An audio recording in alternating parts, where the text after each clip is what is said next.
이스라엘 족속아, 내가 너희에게 대하여 애가로 지은 이 말을 들으라. 처녀 이스라엘이 엎드러졌으며 다시 일어나지 못하리로다. 자기 땅에 던지우며 일으킬 자 없으리로다. 주 여호와께서 이와 같이 말씀하시되 이스라엘 중에서 1000명이 행군에 나가던 성읍에는 100명만 남고 100명이 행군에 나가던 성읍에는 10명만 남으리라 하셨느니라. 여호와께서 이스라엘 족속에게 이와 같이 말씀하시기를 너희는 나를 찾으라. 그리하면 살리라. 베델을 찾지 말며 길갈로 들어가지 말며 브엘세바라도 나아가지 말라. 길갈은 반드시 사로잡히겠고 베델은 비참하게 될 것임이라 하셨나니. 너희는 여호와를 찾으라. 그리하면 살리라.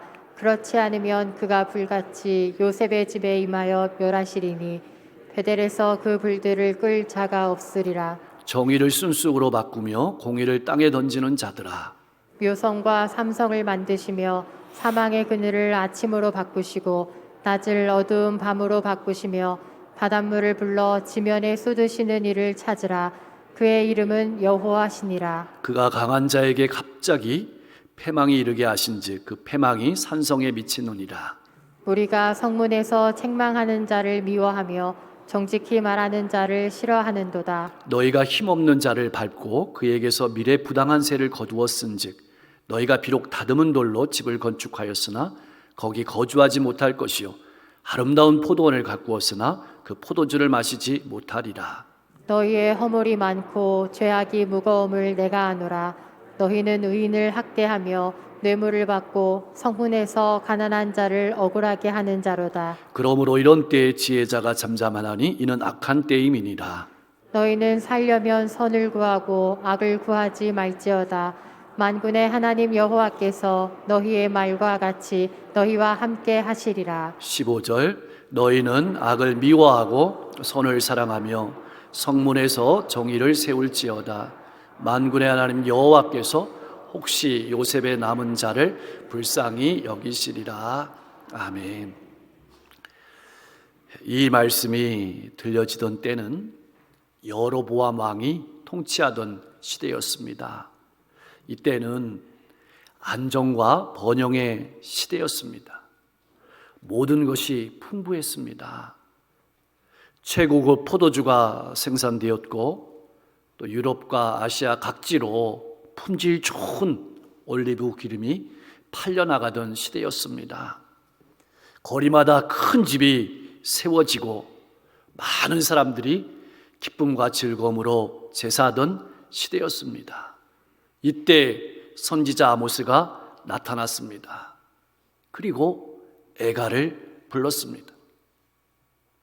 우리가 잘 아는 것처럼 애가는 사람이 죽었을 때 부르는 장송곡을 말합니다. 에스겔 선지자는 열방의 왕에 대해서 장송곡을 불렀습니다. 오늘 아모스 선지자는 온 이스라엘을 상대로 장송곡을 불렀습니다. 그런데 살아있는 사람을 앞에 놓고 장송곡을 부른다는 것은 매우 충격적인 일이었습니다. 그 내용은 이스라엘 자손을 남기지 못하고 죽은 처녀와 같다는 것이 아모스 선지자의 장송곡이었습니다. 왜 그랬을까요? 왜 아모스는 이렇게 장송곡을 불러야만 했을까요? 선지자는 단지 예언을 전달하기만 하면 되었습니다. 그러나 아모스는 자신이 하나님으로부터 받은 예언을 백성들이 적극적으로 받아들이기를 간절히 바라는 마음으로 애가를 지어 부른 것입니다. 사랑하는 성도 여러분, 우리는 이 어려운 코로나 시대를 살아가고 있습니다. 이 시대를 어떻게 바라봐야 될까요? 하나님께서 바라보시는 눈으로 바라볼 수 있어야 합니다. 어려움 속에서 소망을 볼 수 있어야 하고 어려움 속에서 하나님의 뜻을 바라볼 수 있어야 합니다. 가족과 이웃의 구원을 아모스와 같이 절박하게 바라볼 수 있어야 하는 것입니다. 그런 애절한 마음을 주님께서는 마태복음 23장 37절에서 이렇게 표현하셨습니다. 예루살렘아, 예루살렘아, 선지자들을 죽이고 내게 파송된 자들을 돌로 치는 자여, 암탉이 그 새끼를 날개 아래에 모음같이 내가 내 자녀를 모으리한 일이 몇 번이더냐. 그러나 너희가 원하지 아니하였도다. 아모스 선지자는 남유다 출신입니다. 목축업자입니다. 북이스라엘과는 적대 관계였습니다. 그래서 좋지 못한 감정을 가질 수도 있었습니다. 그러나 아모스는 하나님의 소명을 받고 북이스라엘로 가서 예언을 선포하는 선지자가 되었습니다. 그런데 그는 그냥 입만 열지 않았습니다. 영혼을 향한 불쌍히 여기는 마음을 가졌습니다. 마치 사랑하는 사람이 죽게 된 것처럼 슬픈 감정을 가지고 하나님의 말씀을 전했습니다. 자기 조국이 멸망할 위기에 처한 것 같은 안타까운 마음을 가지고 하나님의 말씀을 전했습니다. 돌아오기를 바라는 간절한 마음을 가지고 하나님의 말씀을 전한 것입니다. 사랑하는 성도 여러분, 나는 어떻습니까? 이 간절한 마음이 내게 있습니까? 안타까운 마음이 내게 있습니까? 죽어가는 영혼들이 돌아와서 구원받기를 바라는 간절한 마음이 나에게 있습니까? 사랑하는 가족이 죽게 된 것과 같은 마음으로 기도하고 있습니까? 아모스가 눈앞에 보이는 것 너머를 바라본 것처럼 우리가 이 코로나 시대 너머를 바라볼 수 있는 그런 눈을 가지고 아버지의 마음을 가지고 볼 수 있어야 합니다. 장송곡의 내용은 처녀 이스라엘이 전쟁에 무너진다는 겁니다. 처녀라는 것은 두 가지 의미를 가지고 있어요. 순결하다는 의미죠. 이 말을 나라에 쓴 것은 지금까지 나라가 한 번도 어려움을 당하지 않았다는 겁니다. 그래서 이스라엘 백성들은 마음속으로 이런 생각을 가지고 살았습니다. 설마 선민이 멸망하겠어? 이것이 그들의 생각이었습니다. 두 번째로는 하나님과의 관계에서 딸이라는 의미를 가지고 있습니다. 이스라엘이 그렇게 불리게 된 것은 그들에게 자격이 있어서가 아닙니다. 그들이 뭔가 뛰어나서가 아닙니다. 하나님의 은혜 때문입니다. 수많은 잘못을 범했음에도 불구하고 포기하지 아니하시고 당신의 자녀로 긍휼히 여기신다는 뜻이 처녀 이스라엘의 의미였던 겁니다. 이 말씀은 하나님의 백성들이 하나님의 백성답게 살지 않을 때 하나님께서는 전쟁을 통해서라도 하나님의 백성으로 하나님의 자녀로 돌아오게 만드시겠다는 의지의 표현이 여기에 담겨 있는 것입니다. 우리를 그렇게 만드시겠다는 의지의 표현이 하나님의 말씀, 성경 말씀입니다. 그렇다면 살아날 방법이 없는 것일까요? 아닙니다. 있습니다. 아모스를 통해서 하나님께서는 처방전을 내시는 겁니다. 그것이 4절 말씀입니다. 너희는 나를 찾으라 그리하면 살리라. 너희는 나를 찾으라 그리하면 살리라. 너희는 나를 찾으라 그리하면 살리라. 여기서 핵심은 나를 찾으라는 말입니다. 장송곡 가운데 애가 가운데 나지막이 들려오는 소망의 소리를 들어보십시오. 하나님께 기대라는 말입니다. 하나님께 나아가라는 말입니다. 하나님께 기도하라는 말입니다. 하나님을 바라보라는 말입니다. 사랑하는 성도 여러분, 오늘 이 시대에 우리가 사는 길은 하나님을 찾는 것입니다. 이것을 잊어버리면 안 됩니다. 하나님께 기대하십시오. 하나님께 나아가십시오. 하나님께 기도하십시오. 하나님의 말씀을 통해 하나님을 알아가십시오. 이 시대를 향하신, 우리 가정을 향하신 하나님의 뜻을 알아가십시오. 그것이 사는 길입니다. 그래서 이렇게 말하십니다. 베델을 찾지 말며 길갈로 들어가지 말며 브엘세바라도 나아가지 말라. 여러분, 이 장소는 공통점이 있습니다. 모두 성소가 있던 장소예요. 그리고 이스라엘의 아주 중요한 장소입니다. 베델은 야곱이 홀홀단신 야반도주하다시피 도망하다가 밤에 돌베개를 하고 누워서 잠들었을 때 하나님께서 찾아와 주셔서 만나주신 장소였습니다. 소망이 없던 야곱에게 소망을 열어주신 장소가 베델이었습니다. 길갈은 모세가 죽고 여호수아의 인도로 요단강을 건너서 가나안 땅에 처음으로 진친 곳이 길갈이었습니다. 그 뜻은 애굽의 수치가 물러간다, 이런 뜻입니다. 다시 말하면 지금까지는 애굽의 노예라는 신분을 가지고 살아왔지만 이제부터는 애굽의 노예가 아니라 하나님의 백성으로서 새로운 삶을 시작하게 된 곳이 바로 길갈입니다. 브엘세바는 아브라함의 신앙의 숨결이 있는 곳이고, 이삭이 거기다가 제단을 쌓고 장막을 치고 우물을 판 곳이 브엘세바입니다. 그리고 야곱이 애굽으로 내려가려다가 하나님의 말씀을 듣고 머무른 곳이 브엘세바고, 그때 하나님께서 복을 약속하신 곳이 브엘세바입니다.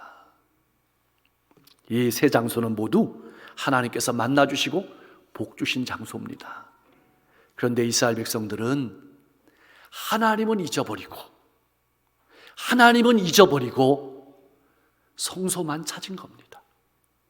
그리고 그곳에서 바알신도 섬겼습니다. 그래서 5절 말씀을 깊이 되돌아보면 열심히 성소를 찾지만 하나님을 찾지 않는 사람들이 많다라는 겁니다.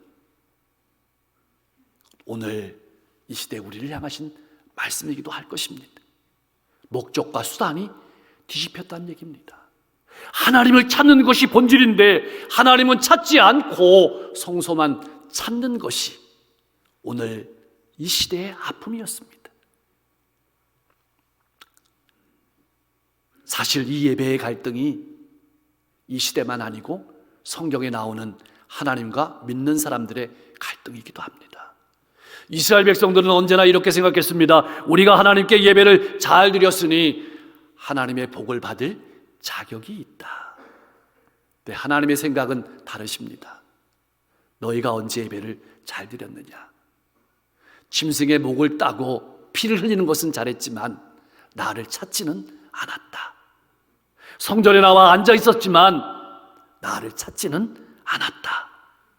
이렇게 말씀하시는 겁니다.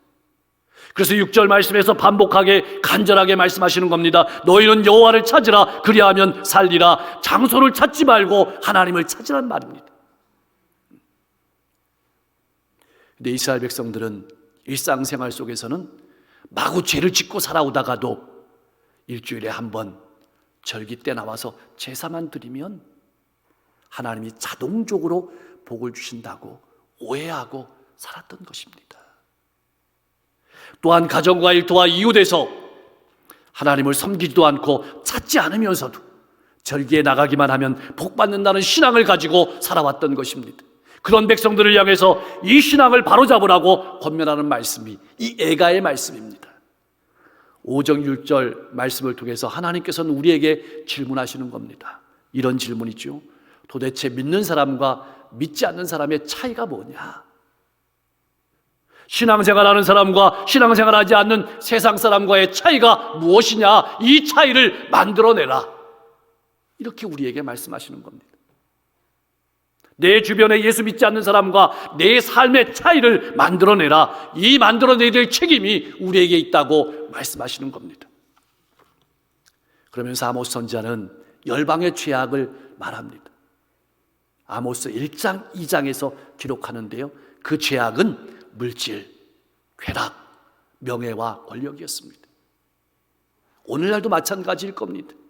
물질, 쾌락, 명예와 권력이 넘치는 세상에 우리가 살아가고 있습니다. 이것이 오늘날도 이 세상을 대표하는 죄악일 것입니다. 그런데 오늘날 성도들은 이것에도 차이가 없습니다.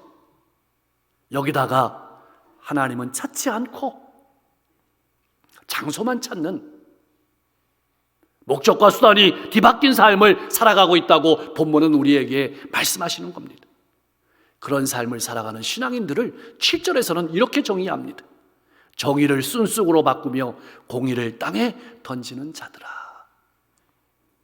정의를 순쑥으로 바꾸며 공의를 땅에 던지는 자들아. 구약에 보면 먹지 못할 물을 표현할 때 이렇게 표현했습니다. 쓴물.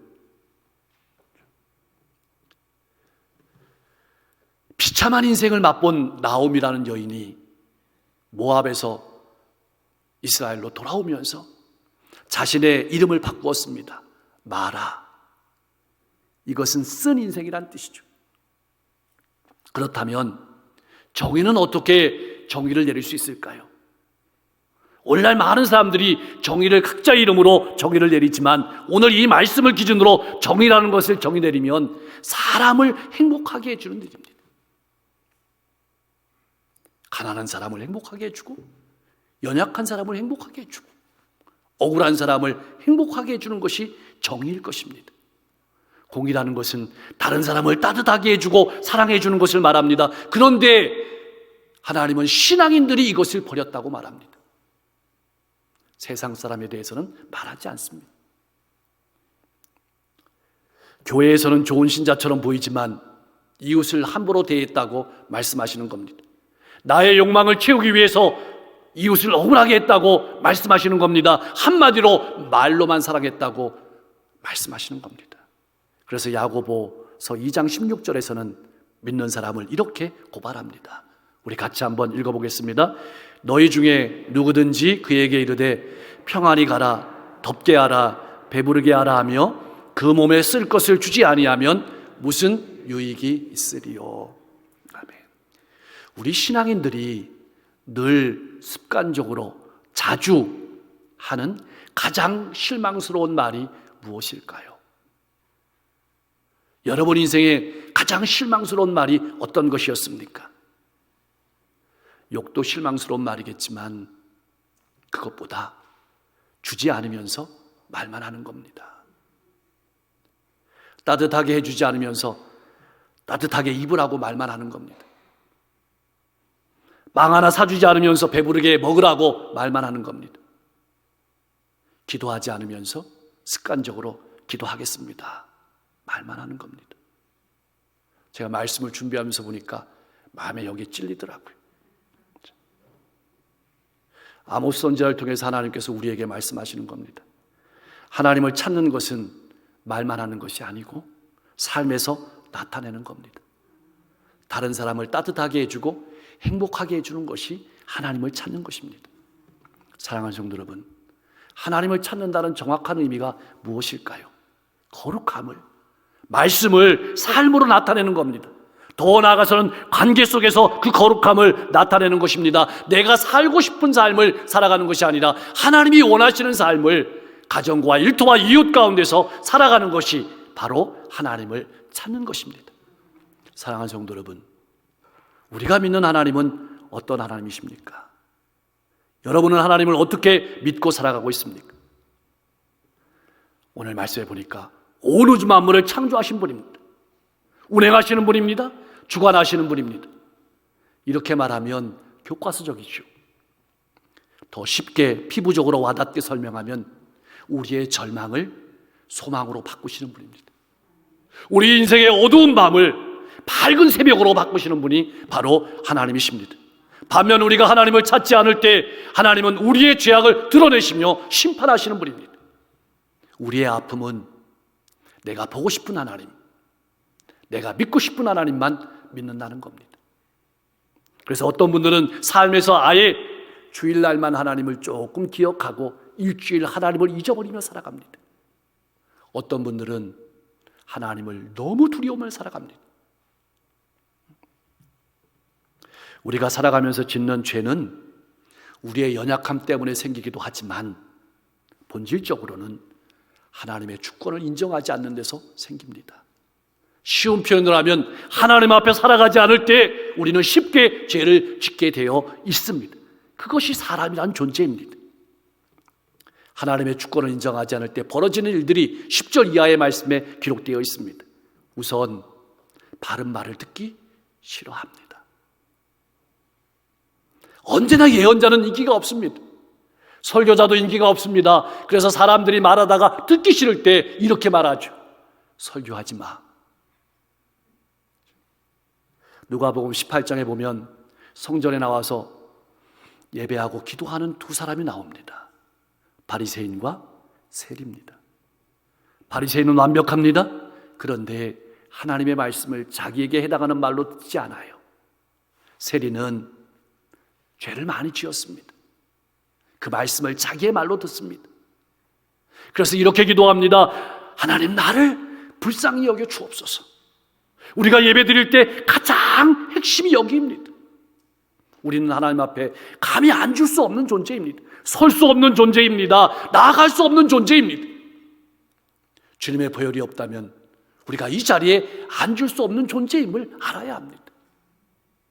그래서 하나님 앞에 살아가는 것입니다.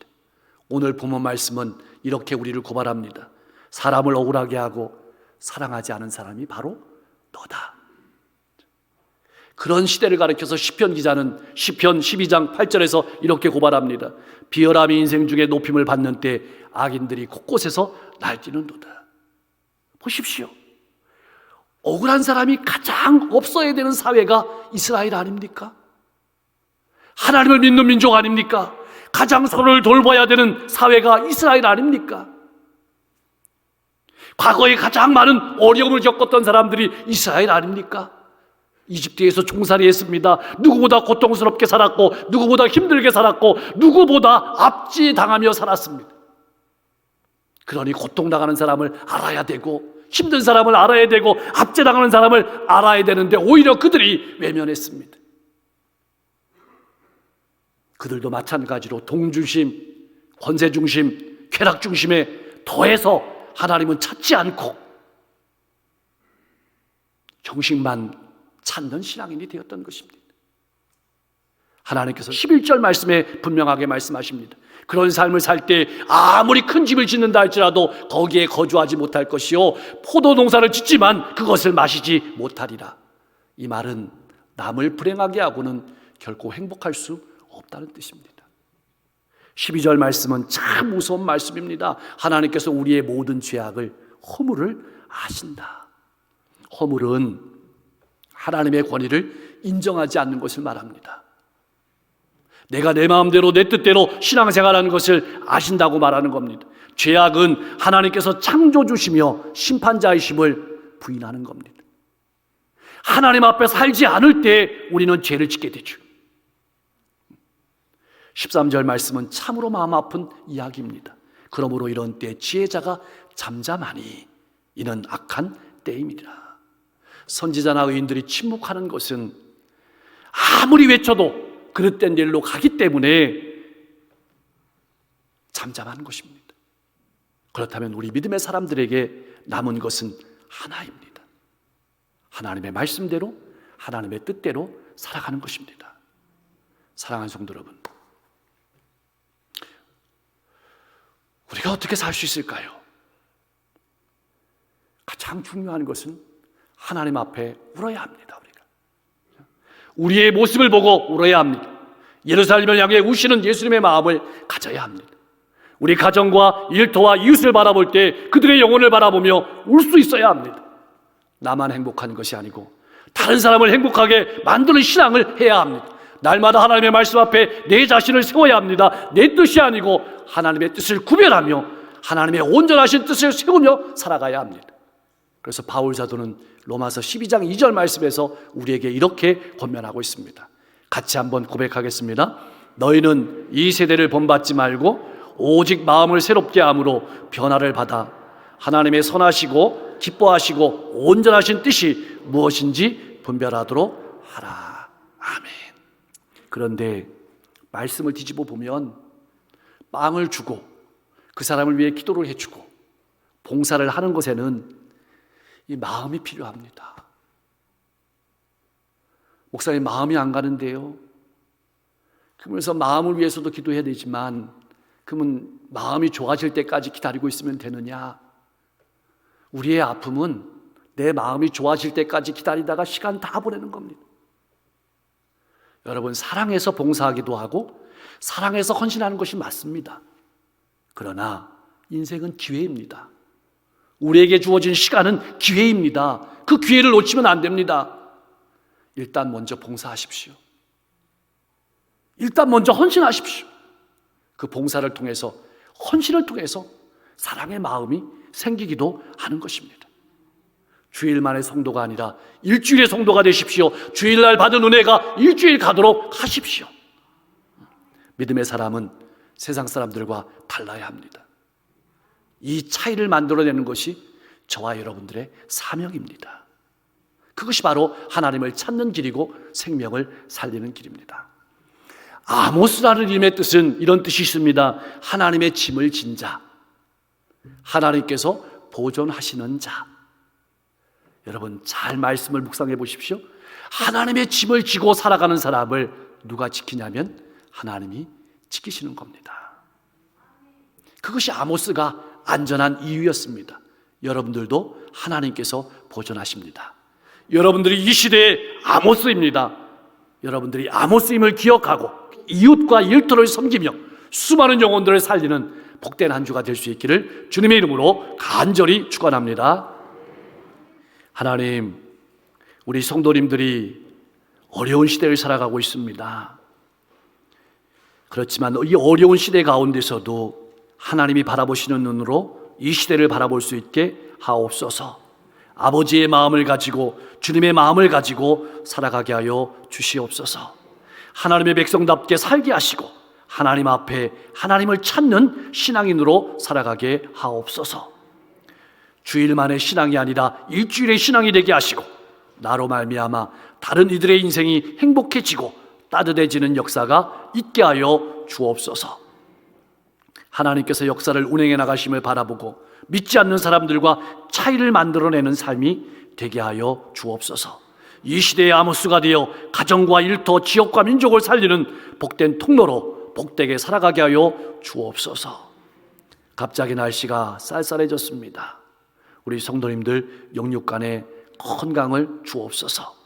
특별히 병석에 있는 환우들 친히 신방하여 주셔서 그들을 만져주시고 세워주시고 힘있게 하시고 강건케 하여 주옵소서. 잘 보이고 잘 들리고 잘 드시고 잘 주무시고 잘 일어서고 마음의 고통이 사라지게 하옵소서.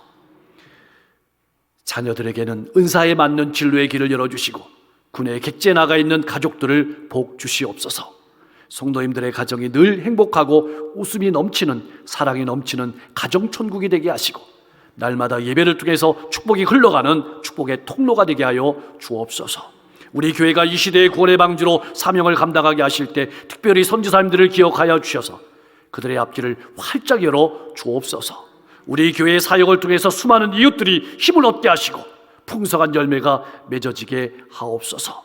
이 나라 6만 교회 1000만 성도를 기억하시고 저들이 복음의 일꾼으로 하나님 앞에 살고 하나님을 찾으며 살아갈 때 이 민족이 새로워지게 하시고 나아가서는 이 민족이 복음으로 하나가 되고 세계 열방의 복이 되는 민족이 될 수 있도록 인도해 주옵소서. 이 한 주도 우리 성도들의 삶 가운데 함께 하시며 성도들의 삶을 통해서 영광을 받아주시기를 우리 주 예수님의 이름으로 간절히 기도하옵나이다.